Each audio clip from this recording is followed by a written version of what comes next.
punya aspirasi mau kerja di lembaga internasional, bukan begitu? Iya ya. Nah kalau begitu boleh maju agak maju ke depan karena kursi-kursi di depan kan masih kosong nih. Nah dan kita simak dengan baik diskusinya. Kalau ada yang mau bertanya silahkan. Karena pasti akan banyak pertanyaan dari teman-teman yang juga punya mimpi, punya keinginan bergabung di lembaga atau organisasi internasional seperti WHO ini. Nah, kalau begitu saya izin duduk ya. Kita formasinya bagaimana nih Kak Ciki? Oke. Nah, karena ini ngobrol santai, jadi teman-teman santai saja juga, tidak usah tegang. Kita hanya akan berbincang-bincang seputar pengalaman dan juga ya pengalaman dari pembicara-pembicara kita sore hari ini. Nah, ada dua staf WHO Indonesia yang akan berbagi tentang pengalaman mereka di sore hari ini. Saya panggilkan dulu yang pertama, Kak Isnaini Abbas. Nah, Kak Isnaini Abbas ini merupakan National Consultant for Environmental Health and Climate Change di WHO Indonesia sejak 2015. Dan sebelum bergabung di WHO, dia bekerja untuk anggota parlemen selama 12 tahun menangani kesehatan masyarakat dengan fokus pada pengendalian tembakau. Kak Isnaini Abbas adalah salah satu penerima beasiswa program sertifikat John Hopkins Bloomberg of Public School dan dianugerahi sebagai pemimpin muda dalam pengendalian tembakau di Asia Pasifik 2010. Tepuk tangan untuk Kak Isnaini Abbas. Silakan naik ke atas panggung, Kak. Nah, silahkan dipilih tempat duduknya, mau di tengah, di pinggir. Oke. Kak Isnaini Abbas ini dipanggilnya siapa, Kak? Kak Neni. Kak Neni apa kabar? Boleh dipakai mic-nya, Kak? Sudah on? Ya, sudah kayaknya. Ya. Terima kasih. Ya, panggil saya saja Neni. Kak Neni, kabarnya hari ini, sore hari ini gimana, Kak? Baik. Baik. Cerah langit, makasih. Sih, tapi panas ini, Kak. Terlalu panas. Baru semangat sekali Kak Neni akan berbagi cerita ya. Dan ada satu teman kita yang akan menemani di panggung ini, seorang National Professional Officer Planning di WHO Indonesia sejak 2021 dan sebelum bergabung dengan WHO ia pernah menjabat di pemerintah di Kementerian Keuangan selama 12 tahun. Ia lulusan Magister Kebijakan Publik di Universitas Michigan dan dia juga merupakan asosiat bersertifikat di bidang Project Management dari Project Management Institute sejak 2015. Mari kita sambut dengan tepuk tangan yang meriah Kak Aprisal W. Malale. Silahkan. Nah, Kak Aprisal ini tadi katanya tegang sekali nih. Padahal kita mau ngobrol santai. Silahkan mic-nya Kak. Kak Aprisal ini panggilannya apa Kak? Aprisal. Aprisal. Yeah. Tadi saya karena ini di WHO kan dia ini ya internasional. Saya tadi sudah hampir panggil Aprisal. Aprisal. Kak Aprisal ternyata ya. Dan orang Paluji ternyata ini. Orang Paluji. Orang Paluji. Saya dong orang Parepare. Oh, orang Parepare. Nah, ternyata orang-orang kita juga tuh. Jadi putra-putri daerah. Putra-putri daerah. Jadi sangat relate di sini ya bagi yang hadir dan mau juga punya impian kerja di lembaga internasional seperti WHO. Tidak harus jadi orang dari luar Sulawesi, orang-orang kita juga bisa jadi seperti itu kan. Boleh tepuk tangan untuk kedua pembicara kita pada hari ini. Nah, mungkin pertanyaan saya yang pertama Kak,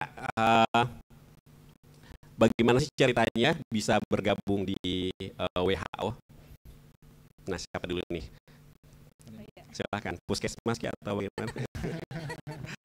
Oke, terima kasih. Ya, kira-kira ya. Oke. Tadi sudah diperkenalkan ya. Sebelum saya bergabung di sini itu saya kerja di suatu forum parlemen di mana kerjanya itu mengadvokasi semua anggota parlemen terkait dengan kesehatan publik atau public health.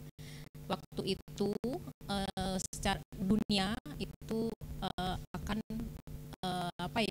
mencapai tujuan MDGs Millennium Development Health Goals. Nah, saya itu kerja. Kemudian saya bergabung dengan forum itu dari 2003, itu selesai kayaknya sampai 2013 sampai 2014 ya saya ini. Jadi mengenai pahit getirnya bekerja dengan parlemen itu aku dalami selama kurang lebih 12 tahun untuk isu-isu kesehatan. Parlemen ini maksudnya DPR ya, Kak? Iya, DPR RI. Ya. Jadi untuk semua fraksi, untuk semua komisi. Nah, dari waktu kerja di parlemen ini memang saya ditugaskan untuk mengerjakan pengendalian tembakau. Pengendalian tembakau itu adalah pengendalian masalah rokok. Kenapa kita mengatakan tembakau? Karena tembakau itu adalah bahasa global. Kalau kita di sini, kalau kita bilang tembakau itu kan tanamannya ya. Kalau dunia global, kalau ketika kita bicara tentang tembakau itu berarti rokok dan apa sih, cerutu atau apa segala semua. Ya, yang kayak gitulah. Dari situ saya di sepak terjang karena isu pengendalian tembakau ini sangat menantang dan sangat sulit ya. Tantangannya banyak, utamanya di DPR. Itu kerjaan saya banyak yang apa ya, benar-benar menjadi bukan barometer juga, tetapi tolak ukur lah untuk semua advokat pengendalian tembakau pada saat itu. Karena pada saat itu dari 2003 kita kan belum, sangat jarang untuk mendengar tentang masalah rokok. Tapi dengan kerjaan kita yang saya cuma bisa menghitung itu nggak sampai 10 orang itu yang bergerak, itu termasuk yang YLKI, Yayasan Jantung. Jadi saya hari itu waktu itu cuma bergerak dengan yayasan sangat terbatas, YLKI dengan Yayasan Jantung yang aktif mengadvokasi, sampai akhirnya banyaklah kemajuan sampai semakin kesini kan isu-isu rokok kan semakin banyak dikenal orang kan. Nah itu menjadi salah satu apa ya, tolak ukur dari achievement yang kita peroleh sampai akhirnya pada tahun 2010 ya saya mendapatkan penghargaan sebagai yang leader untuk Asia Pasifik itu. Karena itu yang diberikan penghargaan itu hanya 3 orang dari negara Asia Pasifik dari 300 orang yang dipilih itu hanya 4 orang, satu dari Indonesia, Cina dengan Bangladesh kalau nggak salah. Luar biasa. Tepuk tangan dulu untuk achievementnya. Ya, dari situ kemudian saya mendapatkan scholarship untuk di Johns Hopkins US. Tapi itu masih hanya program 1 semester ya. Jadi saya ada program 24 SKS gitu. Jadi kuliahnya tuh nggak tidur. Kuliahnya dengan laptop karena tugas terus, karena dalam 1 semester harus menyelesaikan 28 SKS. Jadi itu benar-benar nggak tidur. Hanya 20 orang dan terpilih dari secara global, hanya 20 orang yang diterima itu karena khusus untuk Johns Hopkins. Johns Hopkins ini adalah university nomor 1 di dunia ya untuk public health. Jadi dia memang sangat menyaring orang. Nah dari situ setelah pulang dari Johns Hopkins, aku akhirnya melamar di WHO dan diterima. Di tahun 2015. 2015 saya mulai gabung dengan WHO. Oh, oke. Nanti kita akan ngobrol-ngobrol lagi ya terkait dengan pengalamannya Kak Eni untuk bagaimana sih proses seleksi dan segala macam. Nah sebelum itu kita ke Kak Aprisal dulu. Kak Aprisal ini kalau diperhatikan mirip Firza ya nggak sih? Firza ya mirip saya. Oh betul ya. Kebalik benar. Nah kalau Kak Aprisal, bagaimana prosesnya bergabung dengan WHO?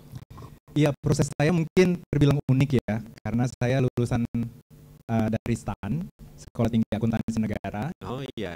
Yang otomatis lulusan dari Sekolah Tinggi Akuntansi Negara itu mahasiswa lulusannya langsung menjadi PNS. Dan kemungkinan besar diterima di PNS Kementerian Keuangan. Jadi saya menjadi PNS itu tahun 2005. Selama 12 tahun, tahun 2017. 2018 saya kuliah di University of Michigan dengan beasiswa Fulbright, dan kemudian lulus di masa pandemi tahun 2020. Kalau ditanya kenapa mendaftar ke WHO, sebenarnya saya yang perlu bertanya kenapa WHO mau terima saya. nggak bercanda. Tetapi karena waktu itu zaman pandemi itu hiring freeze, nggak ada orang yang mau menerima, nggak ada orang yang buka lowongan, nggak ada organisasi atau perusahaan yang buka lowongan, hanya organisasi yang memang benar-benar sustainability pendanaan atau anggaran itu benar-benar kuat. Salah satunya adalah WHO. WHO walaupun pandemi tapi mereka justru membuka banyak kesempatan untuk rekrutmen, dan saya termasuk salah seorang yang beruntung setelah lulus dari University of Michigan Master of Public Policy, saya mendapatkan beasiswa lagi untuk belajar tentang applied data analysis, dan kemudian setelah itu selama saya belajar selama 1 semester, sama seperti Mbak Neni pelajarannya 1 semester juga, itu saya apply untuk WHO dan kemudian diterima di bulan Desember dan mulai bekerja di bulan Januari 2021. Oke. Demikian. Nah, unik sekali sih karena background keuangan kemudian di WHO. Nah, apakah memang posisinya sekarang masih berhubungan dengan pekerjaan-pekerjaan sebelumnya di Kementerian Keuangan ya, Kak? Kalau kita lihat sih sebagai National Professional Officer. Nah, sebenarnya roles atau tanggung jawabnya di posisi itu seperti apa? Iya, jadi benar seperti yang kakak katakan tadi, peran saya di WHO Indonesia sebagai National Professional Officer Planning atau perencanaan masih berkaitan yang cukup erat dengan apa yang saya kerjakan di Kementerian Keuangan, di bagian project management, di bagian budgeting, di bagian perencanaan, strategic planning, kemudian resource mobilization, dan kemudian government stakeholder relations juga.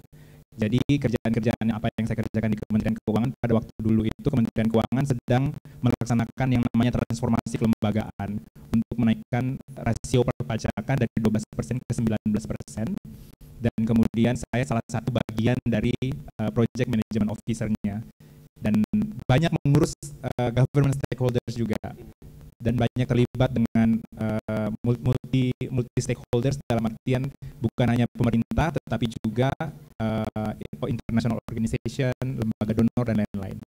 Sehingga pada saat berpindah ke WHO, fungsi dan peran saya di National Professional Officer Planning itu bersinggungan erat.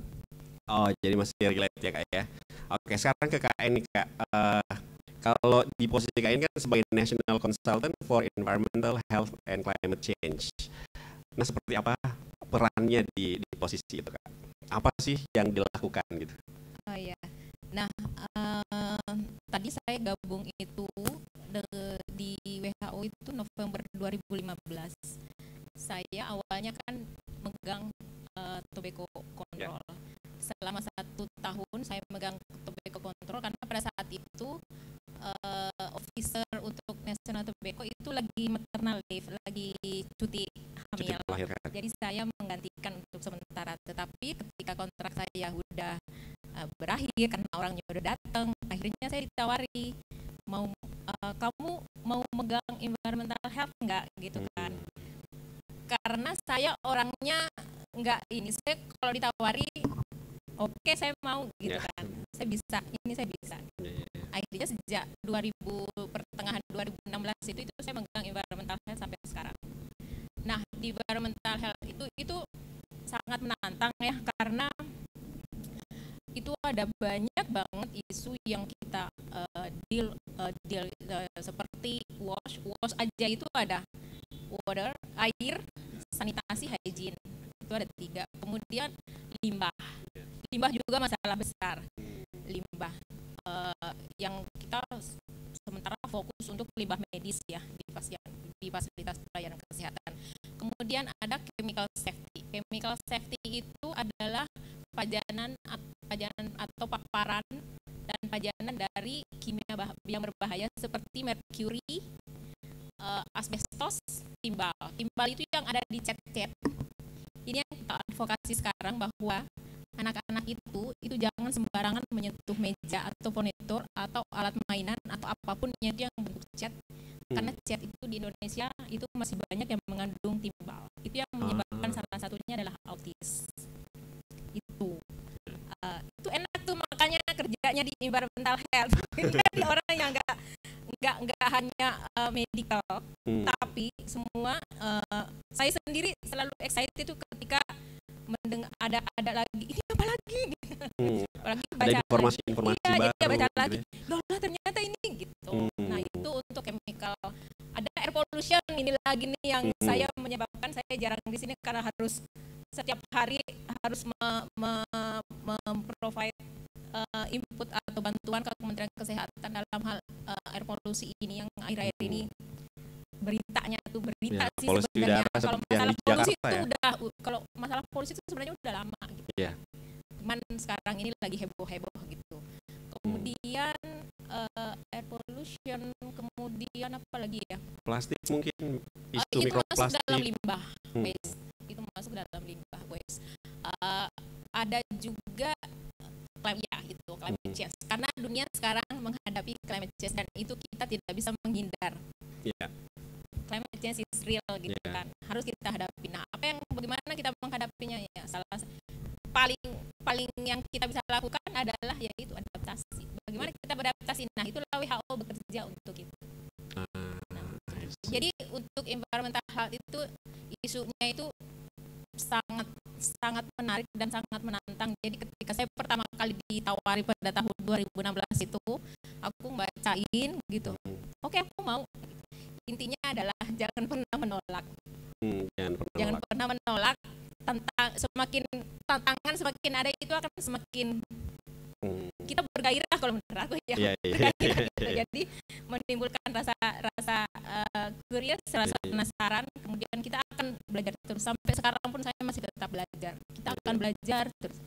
Kalau menurut saya ya kerja di WHO itu karena WHO itu adalah lembaga teknis ya. Jadi kita sebenarnya bukan lembaga donor tapi adalah lembaga teknis. Makanya kita memberikan bantuan teknis kepada kementerian dalam hal kesehatan. Jadi WHO itu biasanya memberikan panduan-panduan. Nah, panduan-panduan ini itulah yang akan kita adaptasikan, adopt ke tingkat nasional atau di negara masing-masing. Nah, yang biasa diturunkan dari kementerian, kabupaten sampai di desa-desa dan dusun-dusun seperti itu ya, Kak. Betul. Oke, menarik. Tertarik nih semua kerja di WHO? Muka-muka tertarik ini semua, Kak. Saya saja punya mendengar tadi, ternyata menarik sekali, banyak edukasi, informasi menarik terkait dengan kesehatan yang biasanya kalau kita pikir kesehatan itu hanya terkait dengan pangan, sandang, seperti kan obat-obatan, penyakit, padahal ternyata luas ya di WHO. Luas, seperti masalah ada kan yang nggak pernah melihat seperti kota healthy city itu seperti apa orang kan cuma melihatnya healthy city itu rumah sakitnya bagus, ininya bagus, padahal sebenarnya di situ itu banyak determinan yang di sana yang menyebabkan itu dikatakan healthy city. Jadi kesehatan itu tidak hanya ansih yang untuk misalnya medikal, tetapi aspek-aspek sosial, budaya. Menarik. Nah, karena penasaran ini, jadi mungkin pertanyaannya adalah bagaimana sih kalau mau gabung di WHO? kayak bagaimana seleksinya? Apakah seperti seleksi CPNS juga kah atau pergi dulu minta di kelurahan surat pengantar atau gimana? Silakan boleh dijelaskan Kak, siapa yang mulai dulu? Baik, mungkin karena saya yang paling muda di sini ya untuk bergabung di WHO, Maneni sudah jauh lebih senior. Mendaftar di WHO itu gampang karena cuma ngeklik aja. Mengisi aplikasinya dan proses rekrutmennya itu yang membutuhkan banyak kesabaran dan juga ketekunan. Ada setidaknya 2 tahapan. Yang pertama tahapan seleksi aplikasi yang tersedia di careers.who.int. Di situ ada pertanyaan-pertanyaan eliminasi seperti apakah kita pernah masuk penjara, apakah kita pernah menggunakan tembakau, apakah kita sedang menggunakan tembakau, terus kemudian apakah kita pernah punya relationship dengan orang yang bekerja di WHO untuk deklarasi konflik kepentingan, seperti itu. Dan kemudian ada pertanyaan-pertanyaan teknis yang berhubungan dengan pekerjaan yang akan kita lamar. Di dalam pertanyaan-pertanyaan itu apakah kita sudah punya pengalaman sekian tahun, apakah education background kita cocok dengan yang disebutkan dalam requirements-nya, dan kemudian akan ada work experience yang mana kita bisa mengisi pengalaman kerja kita di situ, dan education experience yang mana kita bisa mengisi sejarah atau riwayat pendidikan kita, dan kemudian ada cover letter yang bisa kita isi untuk secara resmi gitu, mendaftar sebagai kayak surat lamaran. Sebagai surat lamaran, betul sekali. Kemudian klik apply atau submit. Jadi deh, itu tahapan pertama. Tahapan kedua adalah wawancara.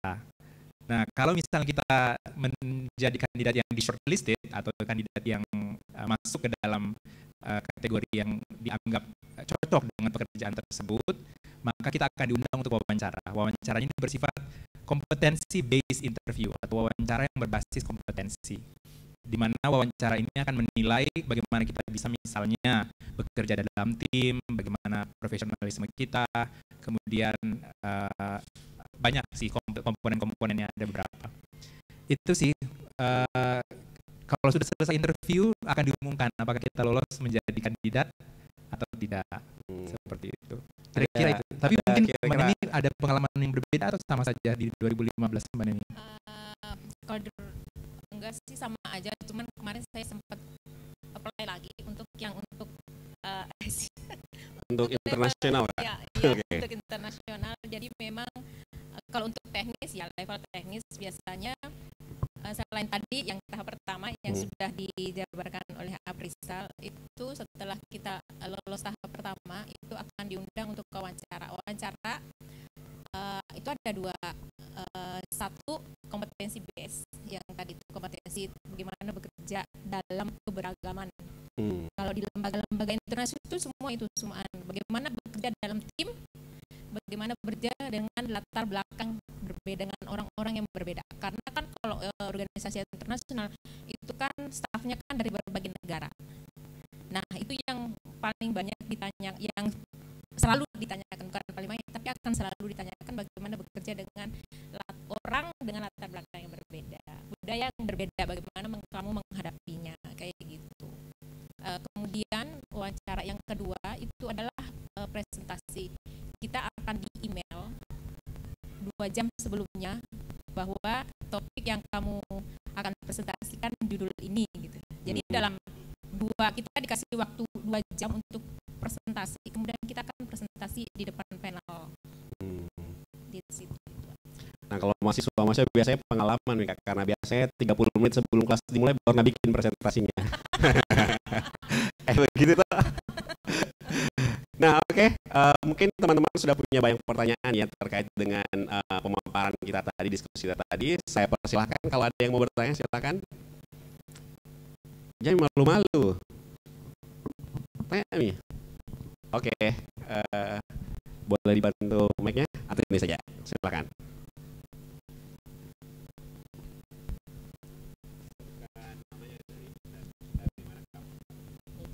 Baik, terima kasih atas kesempatannya Kak. Perkenalkan, saya Vivi, saya dari Poltekkes Kemenkes Makassar, jurusan kebidanan.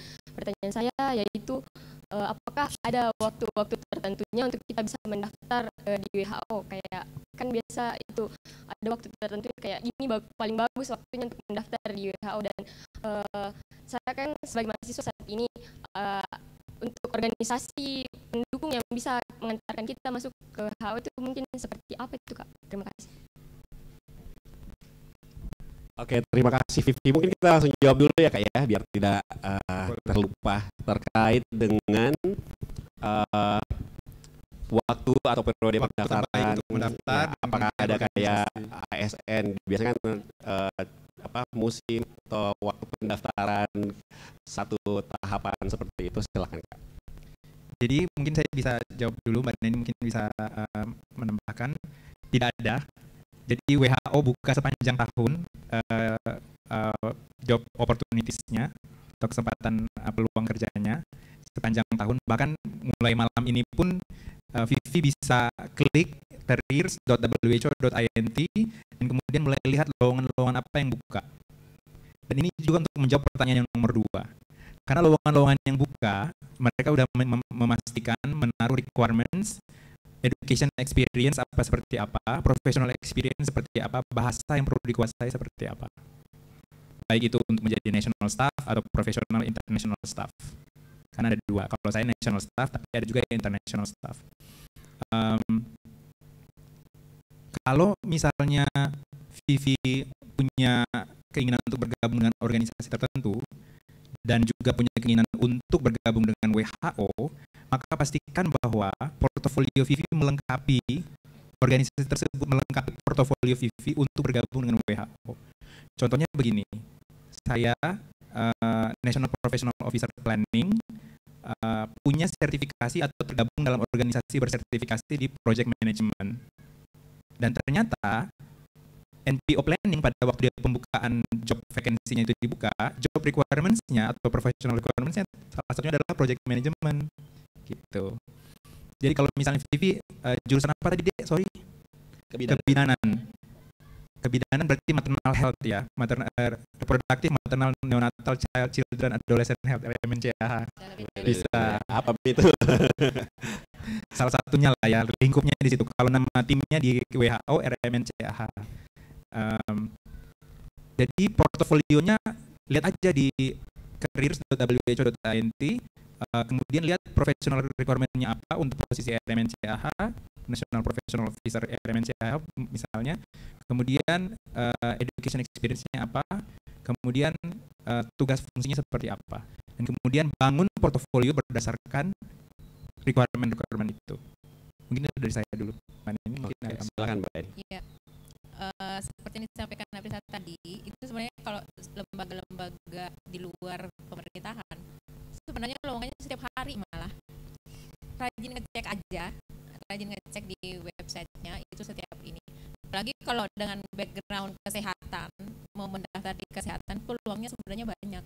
Untuk nurse itu akan selalu banyak ada. Kalau di WHO itu kan ada beberapa unit. Kalau dia misalkan di planning unit ya. Kalau saya di unit namanya NCD and Healthier Population. Di Healthier Population itu ada tim untuk NCD itu non communicable diseases. Kemudian ada social determinant health yang dipimpin oleh Siska. Kemudian saya environmental health itu ada 2 orang. Kemudian ada tobacco free initiative ada 1 orang. Kemudian ada untuk legislasi. Jadi kemudian ada unit untuk health system. Nah, nurse pun juga sebenarnya dibutuhkan di situ. Health system itu ada untuk tenaga kerja kesehatan, ada untuk sistem kesehatan, ada untuk ya health financing, kemudian ada untuk riset, kemudian di WHO and Health and Emergency ada nurse juga, ada di situ juga ada nurse. Di imunisasi juga di situ ada. Jadi sebenarnya peluang untuk yang background kesehatan untuk WHO itu sangat tinggi. Ya. Sangat tinggi gitu. Jadi kalau untuk unit-unit tekstil itu sangat tinggi. Jadi rajin aja ngelihat, nengok ke websitenya. Cuman karena ini adalah lembaga internasional, yang menjadi syarat utama memang bisa bahasa Inggris. Ya. Karena semua komunikasi itu dalam bahasa Inggris. Ya. Jadi mulai saat ini perbaik bahasa Inggrisnya, bahasa Buisnya juga, bahasa Makassarnya juga ya. Oke, masih ada lagi pertanyaan? Ya, silahkan. Mic-nya ada di belakang. Silahkan sebutkan namanya, asal kampus atau institusinya. Baik, terima kasih atas kesempatannya. Saya Vika dari Universitas Muslim Indonesia, jurusan Ilmu Komunikasi. Saat ini sedang aktif kuliah di sana. Pertanyaan saya, untuk bergabung ke WHO ini apakah ada syarat minimal pendidikannya, misalnya kayak S2 atau boleh lulusan S1 yang sedang melanjutkan studi S2 bergabung ke WHO? Boleh dijawab? Terima kasih. Oke, terima kasih Vika. Boleh langsung dijawab pertanyaannya, Kak? Rata-rata yang dibutuhkan itu adalah S1 untuk esensial. Jadi di penerimaan itu sebenarnya ada esensial, ada yang apa lagi yang satu esensial, ada yang desirable. Jadi tapi yang menjadi patokan itu adalah esensial. Nah, di esensial itu rata-rata adalah S1 yang diterima. Apalagi tadi pertanyaannya ya, apakah bisa mendaftar? Saya rasa karena standarnya S1 sudah harus selesai S1.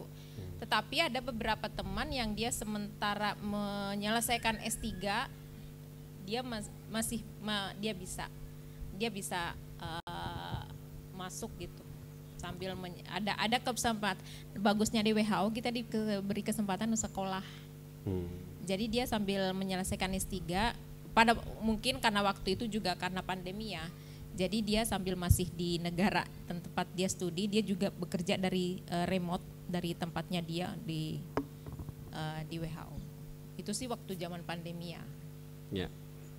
Kalau boleh saya tambahkan sedikit, benar rata-rata yang disampaikan Mbak Neni, yang diterima atau job vacancy yang dibuka oleh WHO rata-rata minimal itu S1, hanya saja itu tergantung dari grade atau level posisi tempat dia melamar.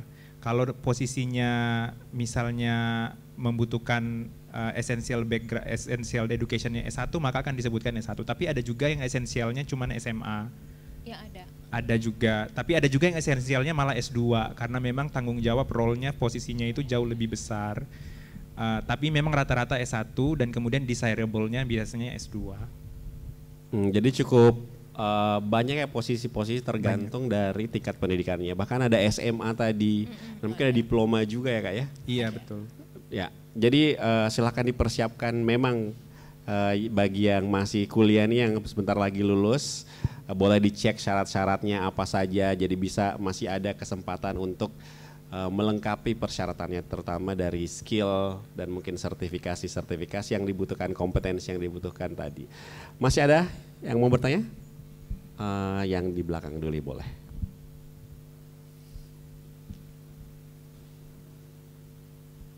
Cek. Oke, perkenalkan nama aku Joy.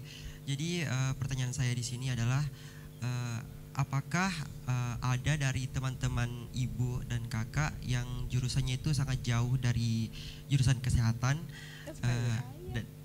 dan apabila ada, apakah saya bisa join juga yang dari jurusan pendidikan bahasa Inggris. Selain itu kan tadi kakak sudah ngejelasin bagaimana caranya nge-apply untuk daftar di WHO.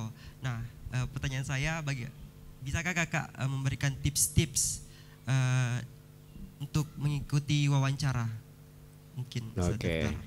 Makasih. Iya. Jadi saya salah satu saksi hidup, contoh, example bahwa non-medical background bisa bergabung ke Organisasi Kesehatan Dunia WHO. Saya backgroundnya finance, sekolah tinggi akuntansi, kemudian belajar perpajakan, kemudian belajar manajemen S1-nya, S2-nya kebijakan publik. Jadi mungkin yang perlu saya tekankan di sini, di WHO itu ada dua fungsi besar.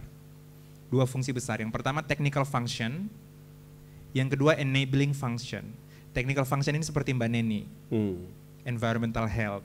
Ada juga technical function namanya communicable diseases atau penyakit menular, healthier population, non-communicable disease atau penyakit tidak menular, AMR, antimicrobial resistance. Kemudian ada World Health Emergencies, kemudian ada immunization, kemudian ada yang tadi RMNCAH. Ada juga dari technical function itu disupport oleh enabling function, seperti contohnya planning, perencanaan, HR, human resource, procurement, finance, sama protokol. Program assistance juga, kesekretariatan. Jadi nangkep ya, semua orang punya posisi di WHO. Bahkan dari, tadi jurusannya apa Dek? Bahasa Inggris. Bahasa Inggris bisa. Perbaiki aja bahasa Inggrisnya jadi bisa menghadapi interview nanti. Tips-tipsnya salah satunya adalah perbaiki bahasa Inggrisnya jadi lebih bagus. Terus pahami kompetensi-kompetensi apa yang diminta untuk ini, sekalian menjawab pertanyaan nomor 2 ya. Pahami kompetensi-kompetensi apa yang dimintakan di dalam job vacancy-nya. Jadi pada saat dibuka job vacancy-nya itu disebutkan kompetensinya teamwork, professionalism, apa lagi ya? Capacity yang kamu punya sih sebenarnya. Iya, salah social satunya skill gitu ya. Iya, nanti disebutkan di situ dan kemudian kamu tinggal googling aja kompetensi based interview teamwork. Nanti mereka akan munculkan ini apa kok kapasitas apa yang harus kamu punya untuk bisa kamu menjawab pertanyaan dalam interview tersebut. Dan kemudian dalam interview tersebut kamu akan menjawab dengan metode situation, action, result. Itu sih. Tips singkatnya seperti itu. Tapi nanti mungkin kita bisa cerita-cerita di balik selesai acara ini untuk lebih memberikan tips yang lebih. Ya, setelah ini ada karir coaching, jadi jangan kemana-mana. Enggak, setelah ini boleh nanya-nanya lagi ya kalau misalnya mau lebih teknis pertanyaannya. Karena kita masih akan sampai malam di sini karena masih ada pertunjukan malam, jadi tetap stay di sini ya. Silakan Kak Deni kalau ada tambahan. Jadi di WHO itu orang awam mungkin melihat bahwa di sana itu dokter atau public health.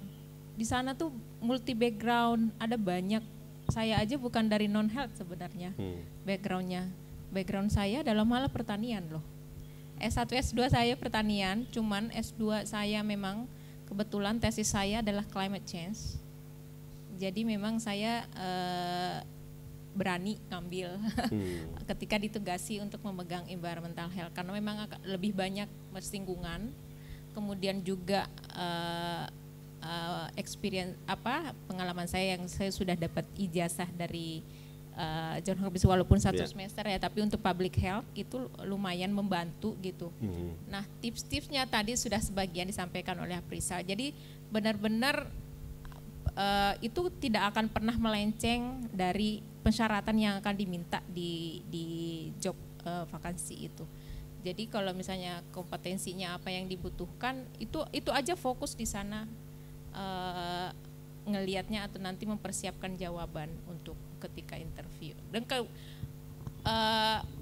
yang banyak itu sebenarnya juga di bagian cover letter atau surat lamaran gitu kan. Kalau di PNS kan ada surat lamaran. Kita kan, saya sendiri mengalami ya. Karena sebenarnya kalau kita di Indonesia atau melamar itu kita kan biasanya terlalu formal. Tapi jangan ragu ketika membuat covering letter jual diri. Jangan ragu untuk menjual diri. Apa yang kamu punya itu kamu jual. Itu.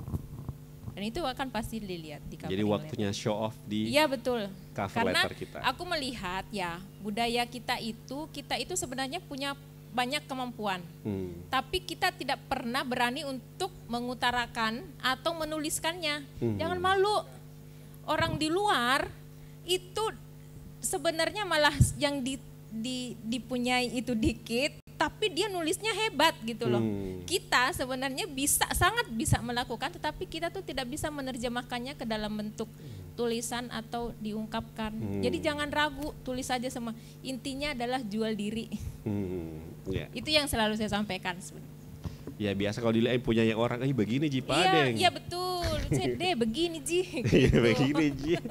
Tapi balik lagi ya mungkin ini adalah termasuk communication skill.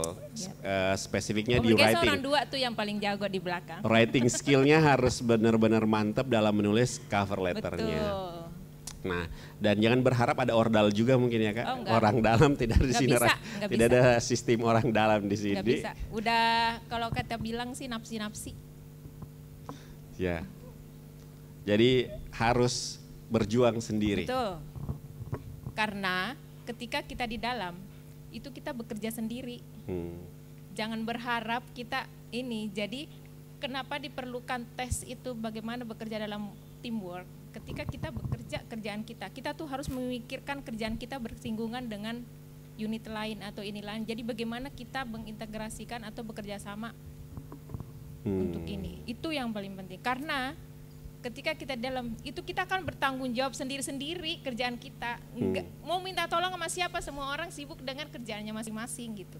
Oke. Itulah yang aku suka di organisasi seperti ini dibandingkan mungkin kalau misalnya ya ini sih yang pernah ngalaminnya PNS ya. Ya keluarga saya kan PNS ya, jadi aku ngelihat dia budayanya kan beda. Satu kerjaan digerubutin, jangan harap di sini enggak. Itu sendiri-sendiri. Kita megang list kerjaan masing-masing dengan timeline sendiri, itu kita bekerja dengan timeline sendiri, dengan planning sendiri gitu. Oke. Nah, sebelum saya mempersilahkan teman-teman bertanya lagi, ini ada satu pertanyaan juga yang menarik. Daily basisnya setiap hari tuh kayak gimana sih kerjaan kayak apa dilakukan? Kalau mungkin pekerjaan yang biasanya kan kayak datang ke kantor, terus meeting, makan-makan, masa-masa. Jadi semacam a day in my life gitu. Yes, a day in my life as a WHO officer gitu. Kalau day in my life as a WHO staff, bangun jam 4, jam setengah 5, kemudian langsung ke kantor, nge-gym dulu. Di kantor WHO ada gym by the way, jadi salah satu daya tarik nih. Kalau suka olahraga, di kantor WHO ada gym, kemudian siap-siap mulai kerja, mandi dulu. Jangan lupa mandi ya. Jam 6 saya udah mulai kerja, kemudian sarapan sekitar jam 7, jam 7.30, kemudian selesai kerja, kok langsung selesai kerja ya. Kemudian setelah itu lanjutkan kerja, biasanya setiap minggunya kami ada planning team meeting, jadi itu satu tim planning itu berkumpul untuk briefing apa yang akan kami lakukan, apa yang sudah kami lakukan selama seminggu belakangan dan apa yang akan kami lakukan selama seminggu ke depan.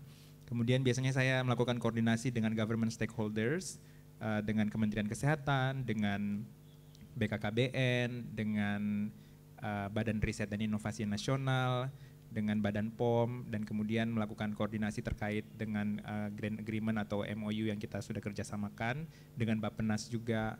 Kemudian biasanya ada meeting, dan meeting itu pastilah setiap minggu pasti setidaknya ada 1, 2, 3 meetings. Kemudian biasanya saya melakukan update terhadap monitoring dan evaluasi tools yang ada di UN, itu melalui UN Info.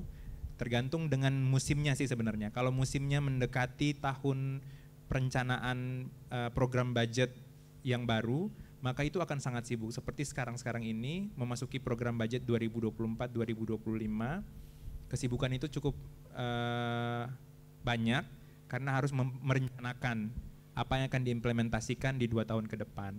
Tapi setelah itu tinggal monitoring dan evaluasi, kerjaan itu lebih banyak dipush ke akhir tahun 2023 seperti ini karena mau tutup buku juga dan kemudian starting new program budget 2024-2025. Jadi mungkin sekelumit ya, a day in my life as WHO staff.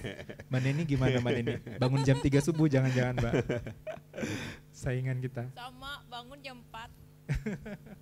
Bangun jam 4, sebelum jam 6 sudah meninggalkan rumah, jadi sekitar 6:30 itu udah nyampe kantor, bawa sarapan dari rumah, jadi sarapan.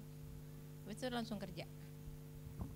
Karena kalau untuk bagian kami yang unit teknis itu memang kita setiap hari itu kita memberikan bantuan teknis kepada kementerian. Jadi di kami biasanya yang unit itu punya di HP saya benar-benar semua jadwal ada, dari jam segini sampai jam segini saya harus ngapain, jam segini sampai segini saya ketemu siapa, jam segini itu sampai jam 4 itu baru selesai, baru ini. Jadi besok Google kalendernya sudah terblok semua. Iya. Jadi bisa ngeliat, jadi setiap hari ngebuka kalender udah tahu saya harus begini gitu, udah mempersiapkan, jadi kayak gitu. Kalau unit teknis, karena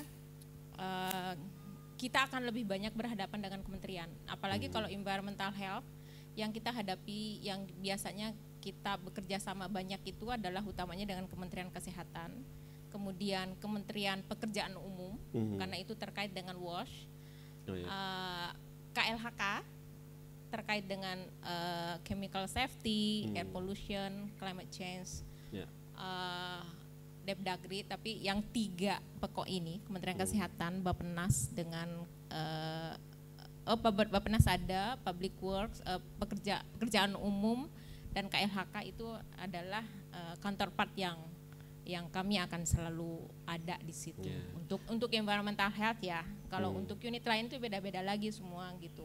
Mereka jadi kita punya ini masing-masing. Jadi seperti yang saya bilang tadi, kita akan bekerja sendiri gitu. Berpertanggungjawabkan sendiri, setiap orang punya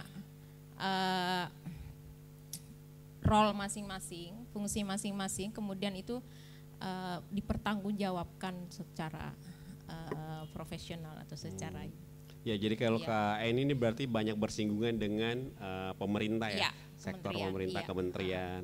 Berarti sering keluar Iya, work trip gitu Kak? iya. Ya. Oke. Itu biasanya Ya, ke daerah. menarik ya. Ada pertanyaan lagi silakan. Tadi ya, silakan. Ya.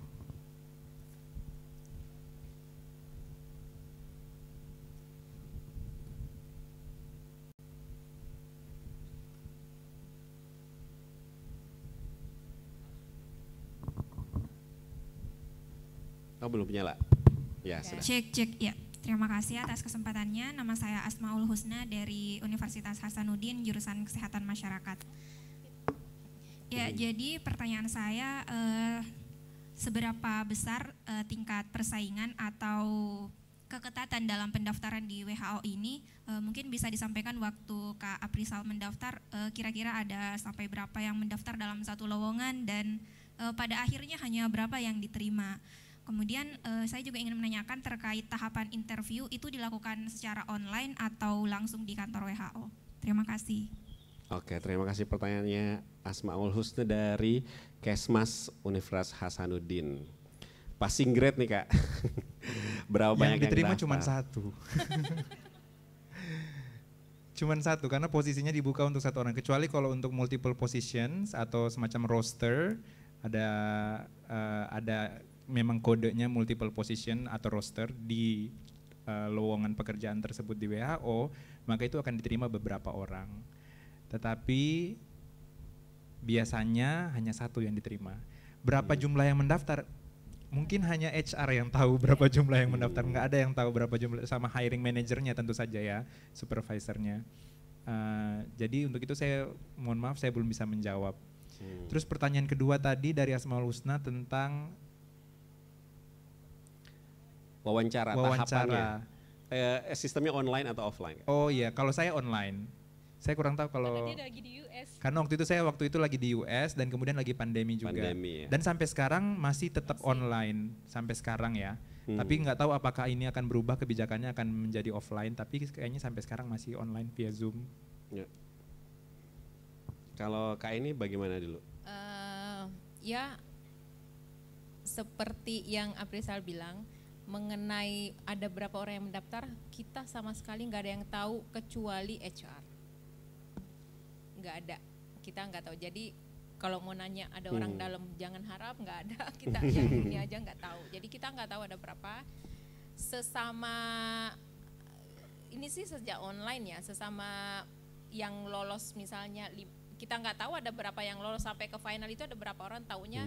Saya keterima misalnya kayak gitu. Tapi sebelum pandemi setahu aku itu offline. Sebelum pandemi itu ada offline wawancaranya. Tapi setelah pandemi kayaknya online itu akan tetap masih tetap akan diberlakukan untuk ini. Mungkin teman-teman ini masih kebayang kayak tes kerja pada umumnya yang Iya. kita dikumpulkan di satu ruangan terus kita ngerjain tesnya seperti Enggak. itu. Enggak kayak Tidak seperti itu ya. Iya. Kalau dulu sih ya sebelum pandemi memang sih diundang ke kantor yang kalau sudah sepertinya 3 besar atau 5 besar ya, itu datang ke kantor untuk written test. Kemudian setelah itu tes karena kan harus selalu presentasi. Yang tadi itu dikasih waktu 2 Iya, jam. 2 gitu jam kan. sebelumnya. Untuk membuat PowerPoint kemudian nanti dipresentasikan. Iya. Itu dulu biasanya kalau udah 3 besar sih kalau nggak salah ingat ya. 3 besar itu dulu sih sebelum pandemi nih ya masih ada diundang. Tapi setelah pandemi aku melihatnya sih udah nggak semuanya online. Tapi yang pasti setiap posisi itu kompetitif ya karena diperebutkan oleh satu Indonesia. Ya. Bahkan juga orang Indonesia yang di luar Indonesia ya. Seperti Kak Prisalus juga. Oke, menarik ini. Masih ada pertanyaan teman-teman?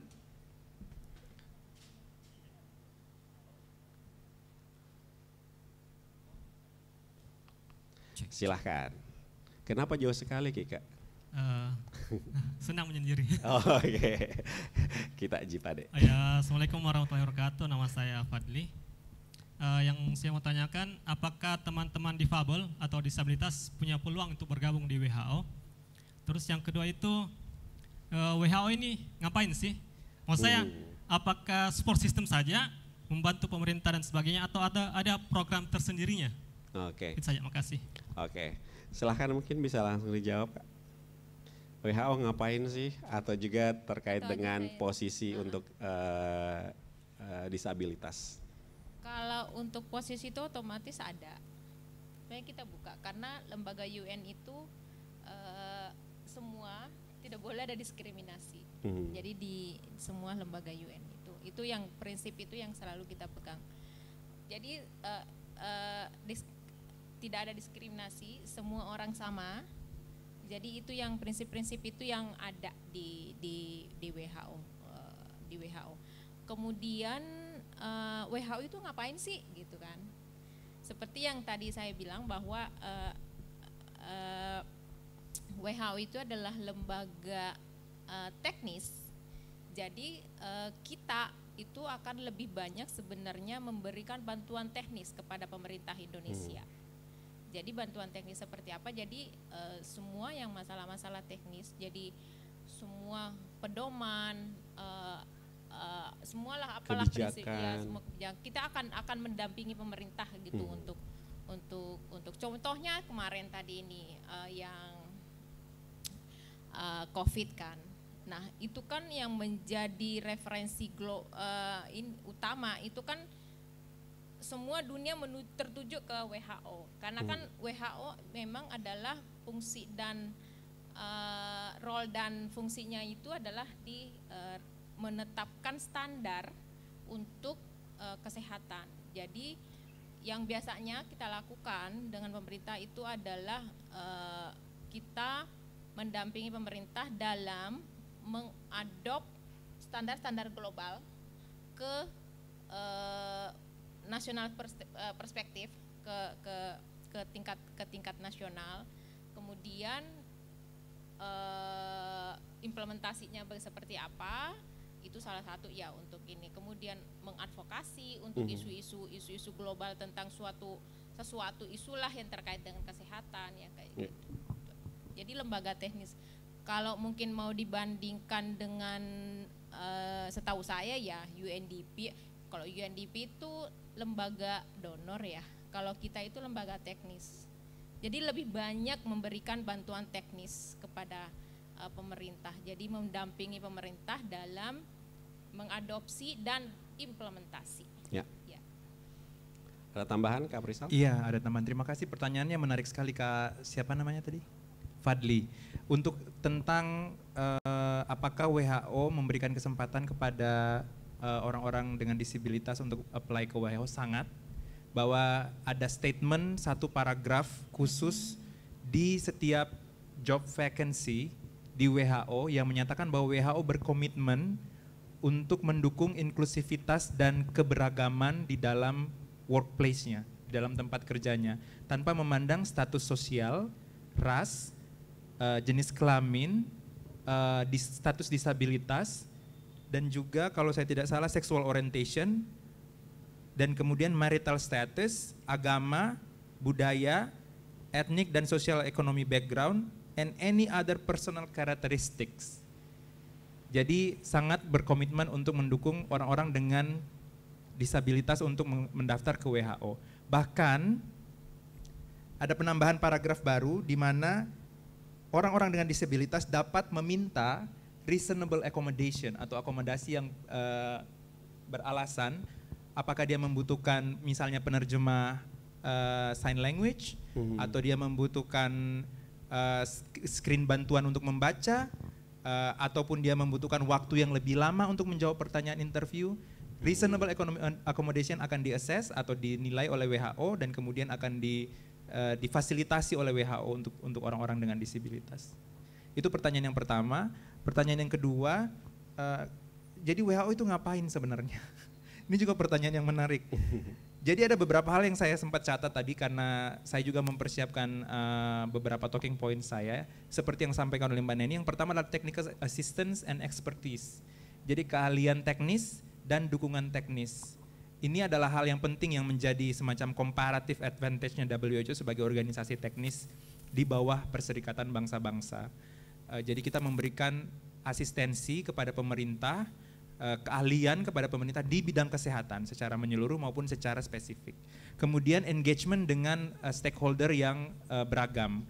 Engagement ini dalam artian bukan cuma dengan pemerintah, tetapi juga dengan international organization, dengan lembaga donor, dengan community organization, community-based organization. Kemudian kita mendukung pengambilan keputusan yang berdasarkan dengan data. Ini juga penting Kak, karena banyak hoax, banyak berita-berita palsu. Jadi semua pengambilan keputusan ini, baik itu yang diambil oleh pemerintah, baik itu nasional maupun di lokal, atau organisasi-organisasi penting lainnya harus berdasarkan data, dan itu dibantu oleh WHO. Dan yang terakhir, advocacy and policy dialogue, kita mendukung adanya dialog, keterbukaan, pembicaraan, komunikasi yang berkaitan dengan kebijakan dan juga advokasi. Ya, jadi ini lebih ke kerja-kerja teknis, pendampingan terhadap pemerintah. Jadi teman-teman tidak bisa kirim proposal pendanaan begitu ya di WHO, ataukah itu memungkinkan? Misalnya ada satu lembaga, misalnya kampus atau lembaga mahasiswa yang mau riset atau kegiatan-kegiatan terkait dengan kesehatan. Iya, ada dua cara bekerja sama dengan WHO. Yang pertama melalui open bidding, yang kedua melalui Vensa. Open bidding ini adalah procurement, pengadaan. Jadi ini WHO yang datang kepada mengumumkan bahwa WHO akan mengadakan misalnya research kegiatan ini atau riset ini terkait dengan environmental health misalnya. Kemudian mengundang orang-orang, organisasi baik itu universitas maupun civil social organization untuk bidding, dan itu prosesnya diatur oleh procurement. Yang kedua, framework of engagement with non-state actor. Jadi itu ada lagi kelompok kecilnya yang mana setiap orang lembaga yang merupakan lembaga non-profit yang tidak dibiayai oleh dana pemerintah itu bisa bekerja sama dengan WHO melalui skema ini. Tapi ini a whole different thing dengan procurement yang tadi saya sebutkan. Kalau pertanyaan untuk menjawab apakah bisa mengirimkan proposal ke WHO, saya belum pernah lihat sih ada orang yang mengirimkan proposal ke WHO. Tetapi memang ada skemanya untuk bekerja sama dengan WHO. Dan itu pasti sudah terpublikasi di websitenya ya Kak. Biasanya ada bagian procurement atau pengadaan. Semua kebutuhan pengadaan ditampilkan di situ. Jadi teman-teman suatu saat mungkin ya punya sebuah lembaga, organisasi non-profit, kemudian ada procurement di laman WHO, boleh dibuka dan dibaca-baca situ ya. Ada tambahan Kak ini? Nggak ada. Jelaskan semua. Jadi kalau masalah kerjasama sebenarnya ya itu tadi WHO kalau rajin buka websitenya itu selalu ada tuh di judul ininya apa ya? Ya procurement notice. Nah di situ biasanya kalau kita di unit saya misalnya saya mau melakukan riset apa gitu. Nah itu saya akan open bidding. Jadi di setiap lembaga atau ini itu bisa mengajukan proposalnya, kemudian kita akan seleksi mana yang akan terpilih. Pun juga sebenarnya kalau kita butuh individual expert, kita juga akan membidding. Jadi di WHO semuanya serba terbuka, transparansinya sangat tinggi. Jadi kita nggak bisa ini karena semua unit pun kalau kita membutuhkan apa kita akan ke semua melalui procurement. Jadi procurement yang akan mengumumkan bahwa WHO membutuhkan seperti ini kayak gitu. Jadi semua prosesnya terbuka, transparan ya. Iya, transparan. Oke. Silakan teman-teman, masih ada lagi? Ada pertanyaan melalui live Instagram ya? Ya. Karena kita juga live melalui Instagram @WHO Indonesia. Silakan pertanyaannya Kak Rahmat. Dari Rani Frila. Ya. Kak mau bertanya dong, kakak-kakak yang bekerja di WHO Indonesia itu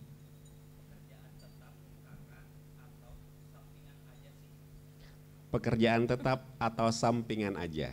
Soalnya sering lihat job yang hanya beberapa bulan aja Kak.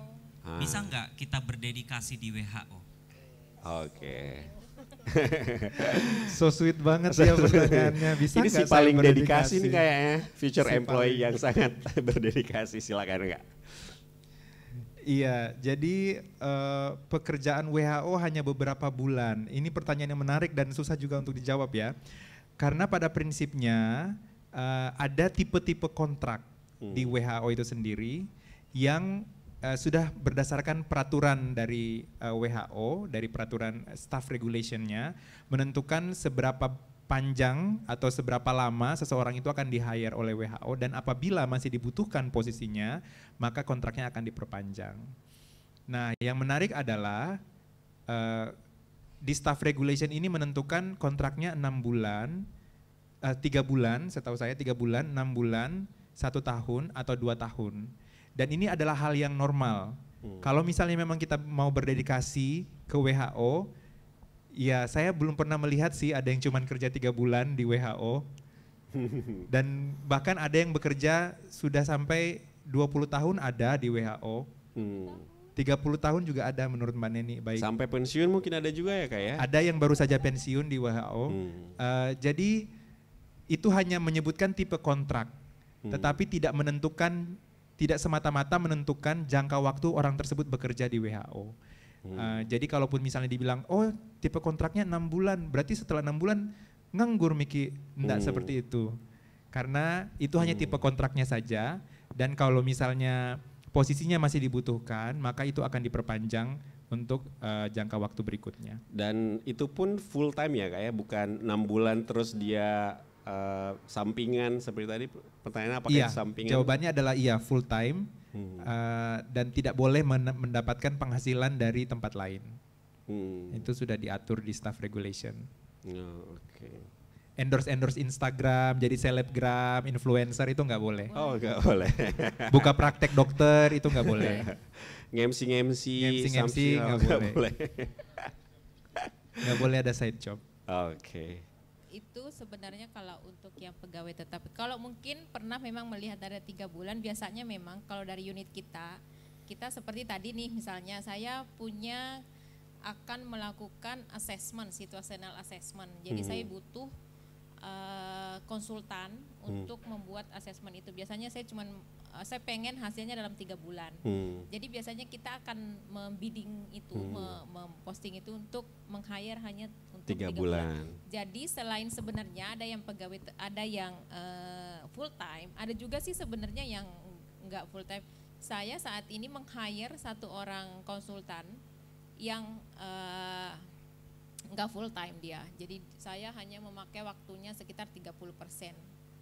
Jadi dia bisa bekerja di tempat lain, tapi itu jenis kontrak yang berbeda, tidak seperti, dan dia tidak ada di kantor, jadi dia bekerja dari remote gitu. Jadi home base namanya. Jadi kita juga ada home base, jadi dia bekerja dari rumah untuk kerja. Tapi lebih banyak biasanya melakukan analisis atau desk review gitu, yang bisa melakukan itu. Biasanya 3 bulan.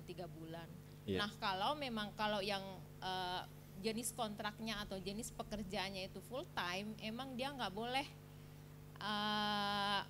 mengambil pekerjaan dari tempat lain, karena kan sebagai UN kita kan ada exceptional tax ya, kita nggak bayar pajak. Jadi karena itu kalaupun misalnya nanti dia sebagai WHO dia tidak ini, kalau dia mendapatkan, dia harus melaporkan penghasilan di luar itu kalau memang dia tidak tetap sih sebenarnya. Jadi tapi itu pun sebenarnya ini ya jarang, maksudnya permintaan khusus biasanya lebih banyak kayak permintaan studi kayak gitu, kayak saya punya gitu. Yeah. Jadi saya butuh 1 orang gitu untuk seperti ini, maka nanti akan di open vakansi atau open bidding untuk itu. Jadi ada memang beberapa jenis ya kontrak. Jadi, dan dia pun sebenarnya nggak sebagai staff, tapi sebagai konsultan. Ya. Jadi nggak sebagai staff. Ya jadi silakan disesuaikan ya teman-teman waktunya. Dibaca di ininya, di vakansinya itu apa yang biasanya role dan responsibility-nya itu seperti apa, job deskripsinya itu seperti apa. Oke. Gitu. Tadi ada tambahan mungkin dari kakak yang di belakang dari WHO juga. Enggak ada. Atau teman-teman lain masih ada yang ingin ditayangkan? Ya, silahkan.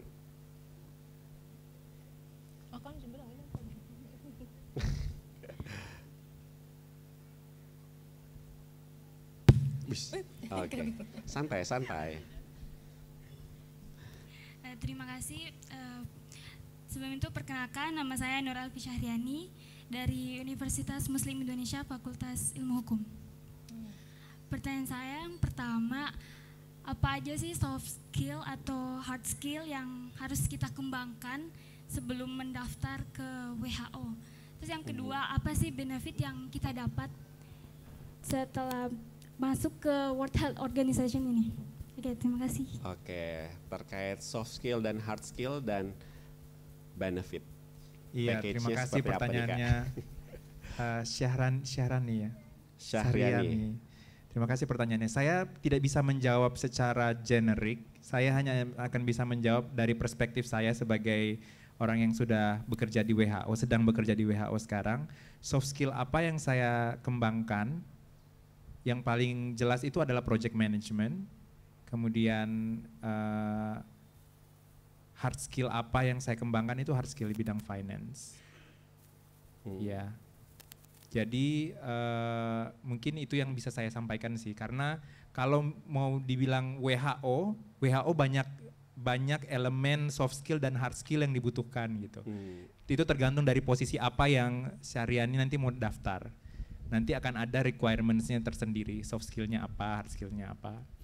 Kemudian pertanyaan berikutnya, apa saja keuntungan mendaftar di WHO? Saya juga akan berbicara dari perspektif saya ya, karena yang pertama kontrak saya berbeda dengan staff-staff yang lain, jadi saya cuma bisa berbicara dari perspektif saya. Yang pertama, gajinya nggak dipotong pajak deh. Jadi yang kamu lihat di website itulah yang kamu terima. Penghasilan di WHO itu dikecualikan dari pajak berdasarkan perjanjian perpajakan internasional. Itu yang pertama. Yang kedua, cutinya 30 hari setahun. Di luar cuti bersama. Di luar cuti nasional. Cuti hari bersama kita nasional. Tergantung. Kita ada cuti bersama sekitar 8 hari, 7-8 hari kalau saya nggak salah. Kemudian hari libur nasional termasuk hari libur. Jadi 30 hari plus sekitar 8 hari. 38 hari itu udah 2 bulan, Dek.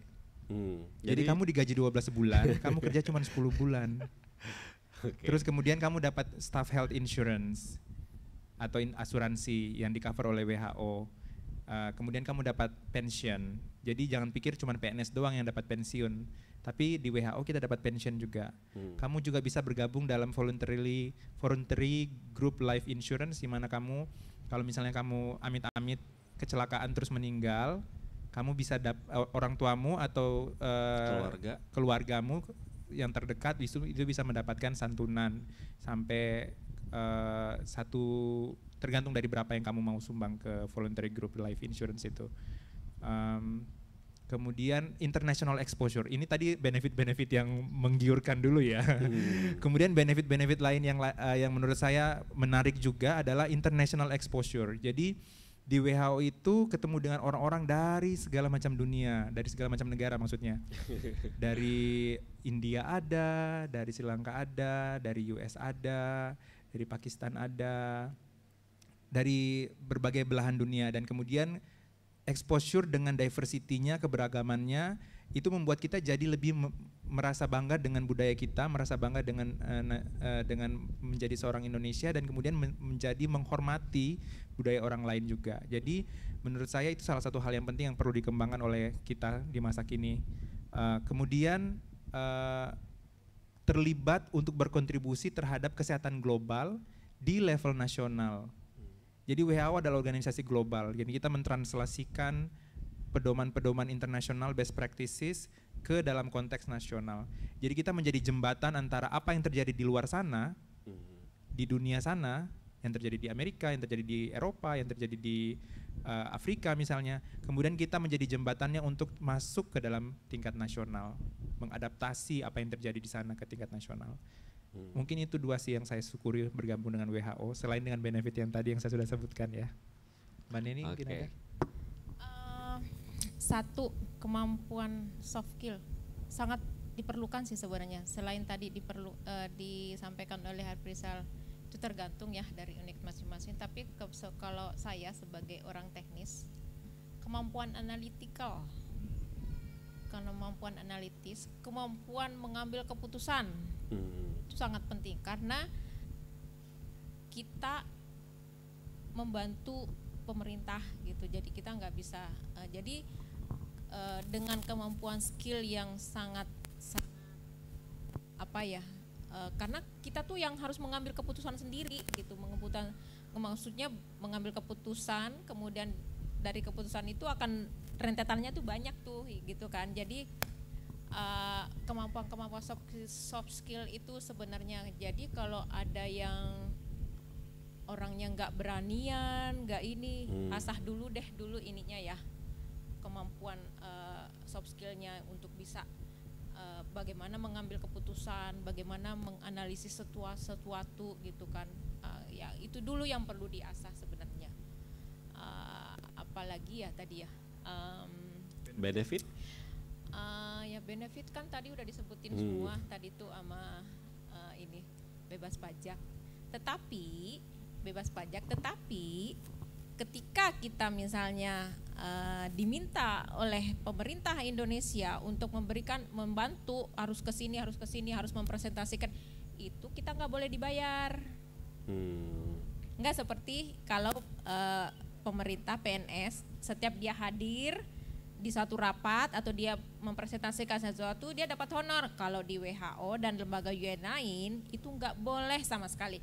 Even uang transport kita nggak boleh terima. Kalaupun misalnya nih di Makassar ada acaranya kementerian apa gitu atau acaranya Kementerian Kesehatan lah yang counterpart utama kita kan. Nah kita diundang tuh, nanti akan kita nggak boleh sama sekali menggunakan uang negara. Yang digunakan itu adalah uang dari WHO. Jadi kita akan diberikan uang jalan dari WHO, kemudian itu udah nggak boleh sama sekali menerima bayaran. Itu adalah konsekuensi karena kita udah bebas bayar pajak. Jadi kita harus mengabdikan diri kita untuk negara. Karena kita udah bebas pajak, jadi kita nggak boleh menerima bayaran dari negara. Oke. Menarik ya, menarik. Masih ada lagi teman-teman?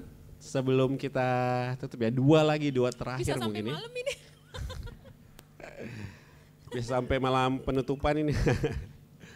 Perlu emang sebenarnya sih ada ini ya, ada diskusi coaching gitu ya. Iya, boleh mungkin ya setelah event ini ke depannya ada karir coaching. Silakan Kak, boleh berdiri? Duduk. Berdiri paling. Iya. Selamat sore kawan-kawan. Sore. Saya ya dari Pak Kopi. Mau tanyakan soal adakah kegiatannya WHO yang bisa saya ikuti sebagai volunteer. Kedua soal bahas cuti tadi. Nggak ku dengar Ki ada bahasan soal cuti normatif perempuan kayak cuti haid atau cuti hamil dan melahirkan. Itu aja. Terima kasih. Oke, langsung ditanggapi. WHO langsung ini cuti melahirkan di WHO 6 bulan. Wow. Ada untuk suami cuti juga. Cuti ayah. Iya, untuk yang istrinya maternal leave sama paternal. Iya, paternal leave namanya paternal leave dengan maternal leave. Nah itu kalau yang masalah kayak gitu-gitu yang WHO tuh yang terdepan. Emang Yamaha doang. Asik. Jadi gitu. Jadi di WHO itu sangat memperhatikan kesehatan, apalagi kesehatan stafnya, apalagi dengan kesehatan mental stafnya.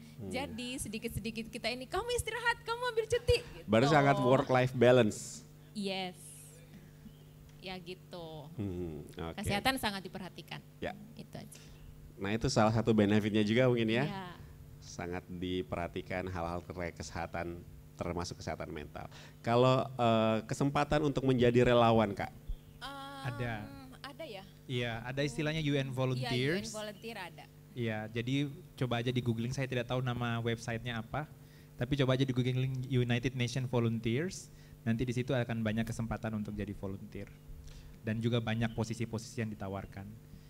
Di WHO Indonesia sendiri kita sudah beberapa kali menerima UN Volunteers di Jakarta untuk kesempatan jadi volunteer selama sekitar 6 bulan dan 3 bulan. Ada banyak. Terus menjawab tadi cuti banyak cutinya. Banyak. Sampai bingung mau pilih yang mana. Ada cuti tahunan, ada discretionary days, 1 tahun dapat 2 hari. Ada cuti melahirkan baik untuk bapak maupun baik untuk ibu. Ada compensatory days, jadi kalau kita lembur itu bisa diganti dengan hari lain. Jadi kalau saya ini hari Sabtu Minggu kan kerja di sini, nanti saya pulang saya akan minta ganti. Jadi saya akan ganti hari kerja Senin sampai Jumat itu saya akan ganti karena saya bekerja Sabtu Minggu begitu. Saya kira bingung kapan kerjanya. Saking banyak libur dan cuti. Enggak juga sih sebenarnya. Tadi satu lagi ya. Ya, silakan.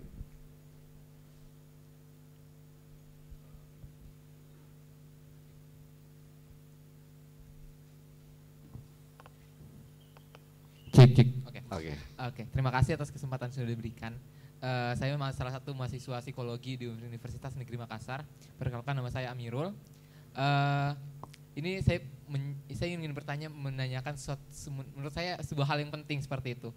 Nah, dengan finansial yang tidak yang seperti itu, terus tidak dibebankan pajak, how much salary in WHO seperti itu. Dengan seperti itu, saya dengar, saya tempat tadi sepintas mendengar bahwa pertanyaan Anda terlalu bahwa ada tergantung pada posisi yang kita diterima di tempat itu seperti itu. Terima kasih. Iya, terima kasih. Boleh saya jawab? Silakan. Jadi WHO dan juga United Nations atau Perserikatan Bangsa-Bangsa tidak pernah menutup-nutupi salary scale-nya. Itu terbuka untuk umum, bisa di googling juga. Salary scale United Nations Professional Category atau salary scale United Nations. Dan kamu akan bisa lihat untuk bahkan posisi saya, kamu bisa tahu gaji saya berapa gitu per bulannya, per tahunnya. Kemudian itu satu, yang kedua di setiap vacancy, khususnya vacancy WHO, disebutkan juga salary-nya kamu akan kamu terima setahun itu berapa. Walaupun itu gross ya, belum dipotong dengan insurance, belum dipotong dengan insurance sih, sama pension, dipotong pension. Jadi kamu bisa tahu gaji kamu berapa pada saat kamu melamar ke WHO.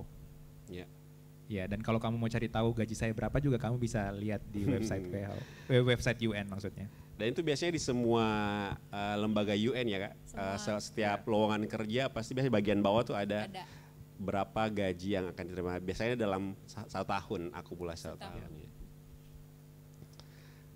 Ya, seperti itu. Sudah tidak ada, kalau masih ada lagi nanti kita bisa ngobrol-ngobrol setelah ini ya, karena kita masih akan tetap di sini sampai malam pembukaan nanti. Dan untuk menutup, penutupan. Masih mau. Enggak mau pulang. Nah ini mungkin juga sebagai pertanyaan penutup dari saya, sekaligus untuk menutup diskusi kita di sore hari ini. Kalau kita ingin bergabung dengan WHO, kira-kira ideal candidate dari segi passion, motivation itu atau value seperti apa sih ininya? Misalnya kamu tuh kalau misalnya mau kerja di WHO ini harus benar-benar punya value, motivation atau passion apa seperti itu? Kalau saya sih asal lulus tes itu aja. Yang penting coba bisa aja ya. Aku nggak bisa lagi ngasih tahu yang lain. Gimana Kak Aprisal? Kalau saya mungkin sekalian penutup juga ya. Semua orang punya tempat di WHO. Semua orang punya tempat di WHO. Apapun latar belakang pendidikan, baik itu medis maupun non medis, sama seperti saya berasal dari latar belakang non medis, punya tempat di WHO. Yang paling penting di sini adalah bagaimana mencocokkan portofolio yang kita punya dengan requirements yang diberikan oleh WHO. Dan itu pinter-pinternya kita untuk lihat, baca, dan kemudian mengerti bahwa oh ya ini cocok dengan saya, oh ini nggak cocok dengan saya.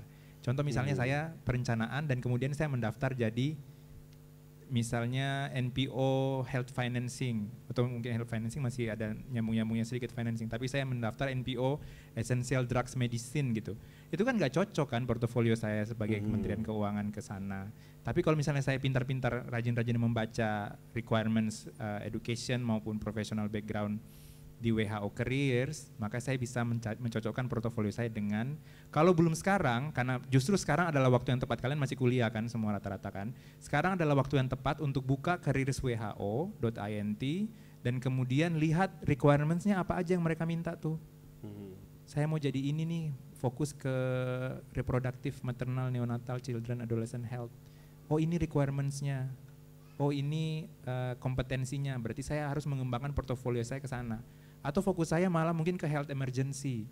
Oh ini requirements-nya, oh ini portofolio yang harus saya kembangkan. Sekarang adalah waktu yang tepat untuk kalian mengembangkan passion-nya kalian, value yang kalian mau cocokkan dengan value WHO, kemudian skill yang kalian mau bangun, karena kalian masih kuliah. Ya. Itu kali ya, terima kasih. Ada tambahan dari Kak Eni?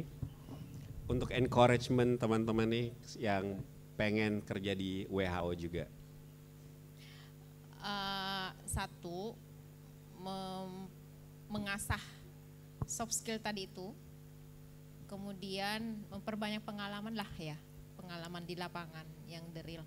Jadi kalau aku tuh dulu waktu kuliah, setiap misalnya ini saya tuh udah ikut-ikut apa aja, saya nggak peduli mau dibayar atau tidak, pokoknya yang saya ambil adalah pengalamannya, karena pengalaman itu susah nyarinya. Jadi kalau dapat dari dulu memang saya tidak pernah ini pribadi saya ya, nggak pernah memperhitungkan nanti ini dibayar atau tidak, saya ikut aja. Pun kalau misalnya ditawari saya kan nggak pernah nolak, karena itu adalah tantangan. Semakin banyak kita menghadapi tantangan itu kita akan semakin tahan banting lah. Ya itu aja. Oke, luar biasa. Tepuk tangan dulu untuk kedua pembicara kita di sore hari ini, dan sangat banyak ya hal-hal yang bisa teman-teman dapatkan dan juga mulai sekarang diasah dan dipersiapkan kalau memang punya aspirasi untuk bekerja di lembaga UN seperti WHO ini. Nah, Kak Aprisal dan Kak Aini juga masih akan di sini. Jadi kalau misalnya nanti mau minta kontak, share kontak mereka untuk mungkin konsultasi cover letternya atau mau ngobrol-ngobrol lain terkait dengan persiapan bekerja di WHO, saya rasa kakak bersedia ya setelah ini. Semuanya sebenarnya udah tersedia sih ya, kalau ngelihat apalagi ada yang namanya ChatGPT sekarang tuh semuanya dibandingkan dengan zaman saya dulu susah banget, harus berpikir sendiri, harus merangkai sendiri. Sekarang tuh sebenarnya semua serba terbuka dan semua serba tersedia, sebenarnya tinggal kita memasaknya. Ya, jadi karena ini sudah ada semua, jadi silakan dimanfaatkan nih seluas-luasnya informasi dan kesempatan apapun itu yang teman-teman dapatkan. Oke, terima kasih banyak atas waktunya Kak Aprisal, Kak Eni di sore hari ini sudah berbagi bersama kita semua cerita-cerita tentang di balik layar WHO yang mungkin agak jarang juga bisa kita dapatkan kesempatan ini untuk tahu day in my life-nya Kak Aprisal dan Kak Eni seperti apa, benefit-benefit yang mereka terima ataupun pengalaman-pengalaman yang ada di WHO. Tidak serasa ya, sudah lebih dari 1 jam kita diskusi, dan teman-teman setelah ini kita akan ada break sejenak, tapi nanti malam akan ada acara penutupan dan panggung malam, jadi tetap saksikan. Boleh diajak teman-temannya, saudara-saudaranya, tetangganya untuk hadir di Rumah Ta untuk menyaksikan penampilan-penampilan menarik di malam hari ini. Saya Rahmat undur diri untuk diskusi sore hari ini. Wabillahi taufiq wal hidayah. Wassalamualaikum warahmatullahi wabarakatuh.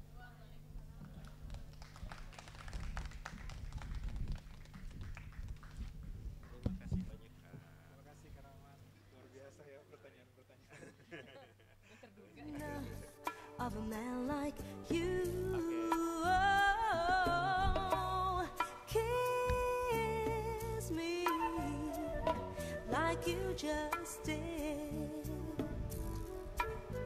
Oh baby, do that to me once again.